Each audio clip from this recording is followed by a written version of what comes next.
Baik, sekarang ni untuk tahu kisah ni kita perlu rujuk kepada kitab-kitab utama agama Kristian.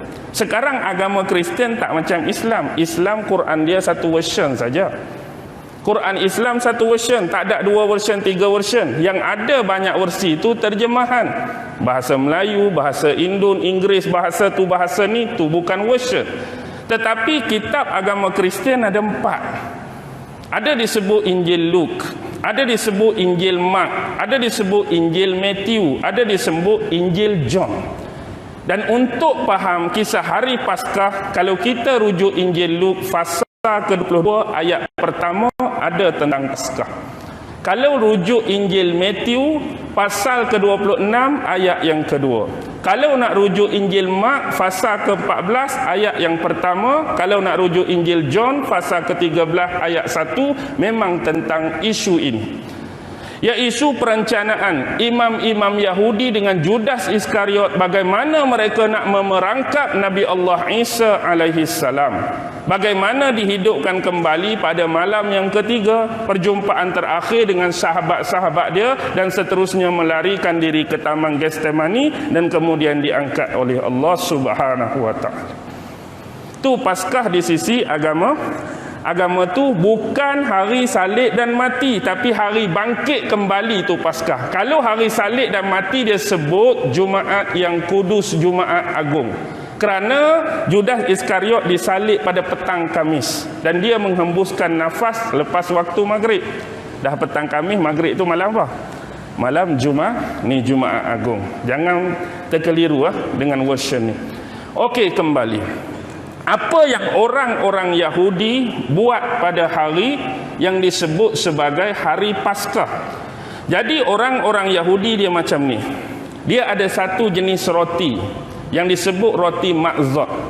Roti Matzot ni mereka akan makan dengan daging bahagian kaki kambing. Jadi mereka akan sembelih kambing, bahagian kaki kambing tu mereka masak, dan bahagian hak dimasak, bahagian kaki tu mereka akan makan dengan roti yang disebut roti Matzot. Darah daripada kambing yang disembelih mereka akan kumpul, kemudian mereka akan percikkan pada pintu-pintu rumah mereka. Pasal apa mereka buat lagu tu? Kerana nenek moyang mereka dulu pernah buat macam tu. Peristiwa ni dirakam dalam kitab Exodus. Pening ke tak pening ni? Ke nampak? Saya go on saja ni.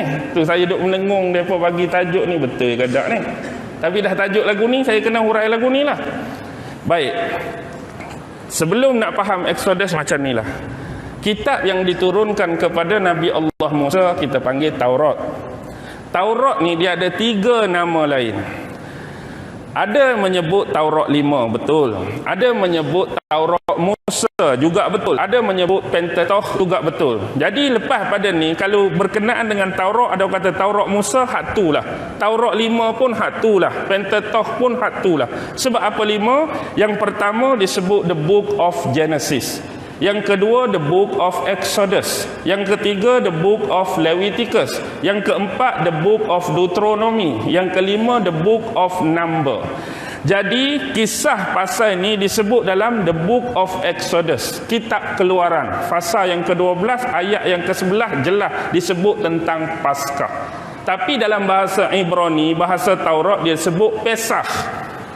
Lepas pada ni, saya duk baca-baca kitab, buka, ustaz suruh buka, dia tak sebut perkataan Paskah tapi Pesach.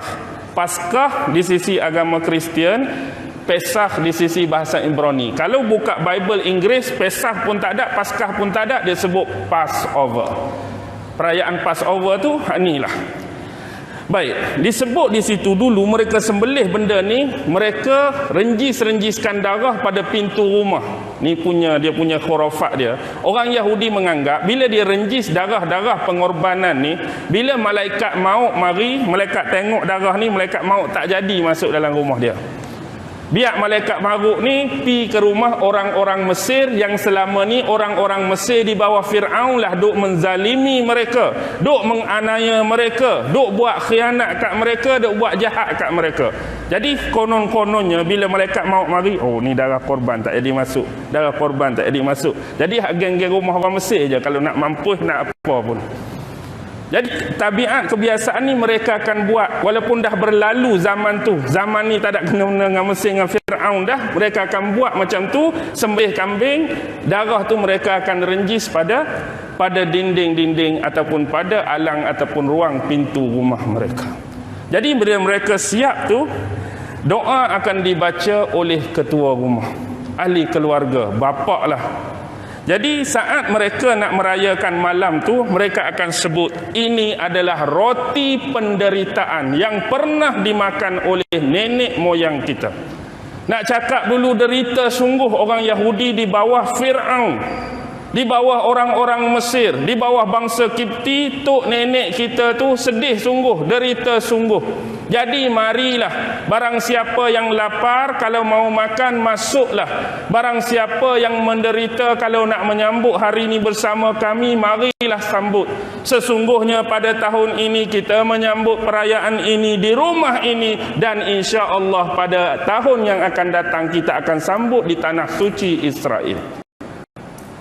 Itu impian mereka. Setiap tahun bila sambut hari raya Paskah, mereka mengidamkan satu masa mereka akan dapat kembali ke tanah suci, tanah yang dijanjikan oleh Allah Subhanahu wa taala pada mereka dahulu sewaktu bersama dengan Nabi Allah Musa. Itulah bumi Baitul Maqdis, bumi Palestin, bumi Jerusalem. Sebab itulah mereka menanamkan semangat yang cukup erat.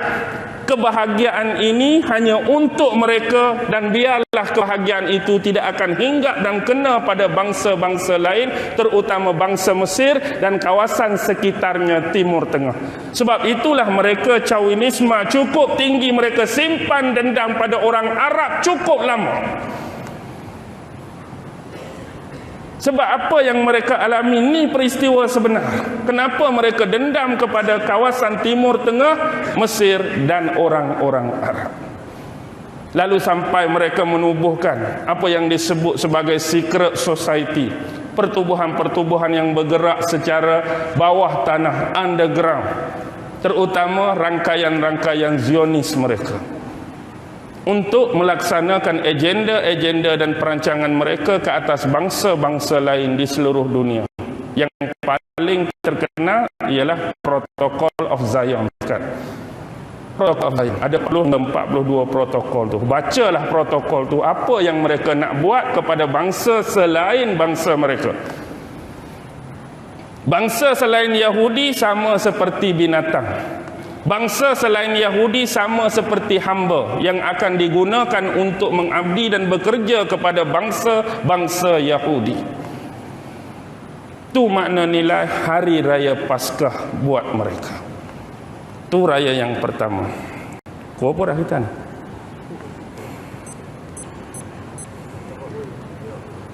8.30. 8.40. Boleh gira-gira? Pukul 11 boleh? Tak lah, insya-Allah. Baik. Hari raya yang kedua. Hari raya yang kedua disebut hari raya Syawut.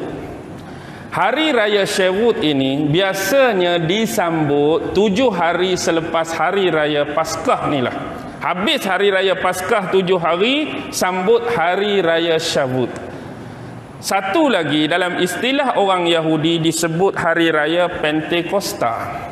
Pentakosta. Jadi jangan keliru, Syawut sama dengan Pentakosta.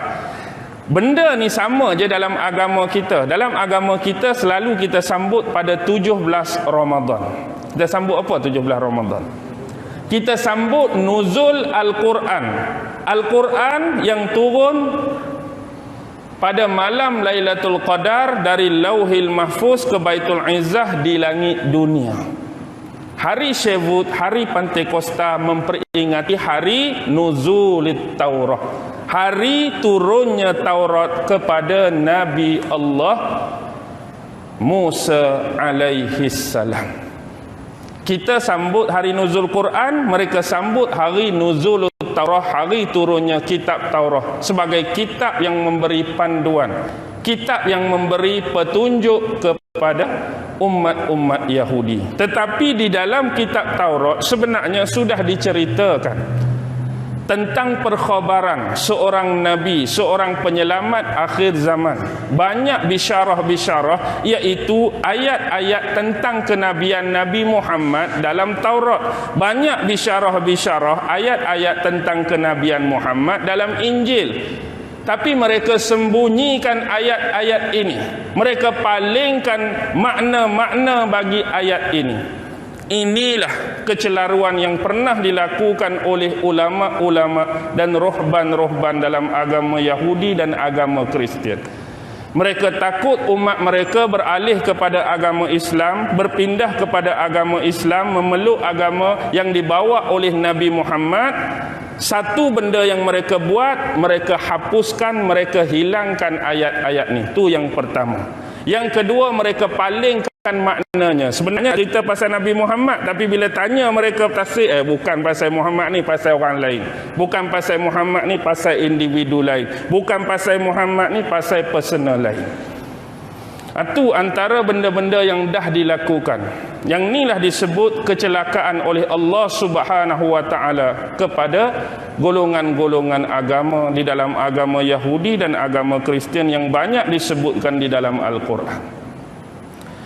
Pada hari tersebut bersesuaian dengan musim semi. Musim semi ini ialah musim tanam-tanaman mekar, tanaman-tanaman berbunga, musim gandum yang panjang. Sebab itulah mereka pada hari ni mereka akan masuk dalam sinagog. Apa itu sinagog? Kalau kita sebut masjid. Kalau orang Buddha dia sebut wat. Kalau orang Hindu dia sebut kuil. Kalau orang Kristian dia sebut gereja or church.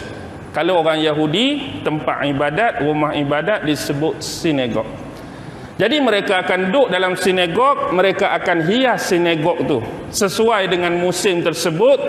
Musim bunga mekar, mereka ambil bunga, mereka hias. Mereka ambil gandum-gandum, mereka hias. Jadi mereka akan sambut hari nuzul Taurah untuk memperingati hari turunnya Taurat kepada Nabi Allah Musa.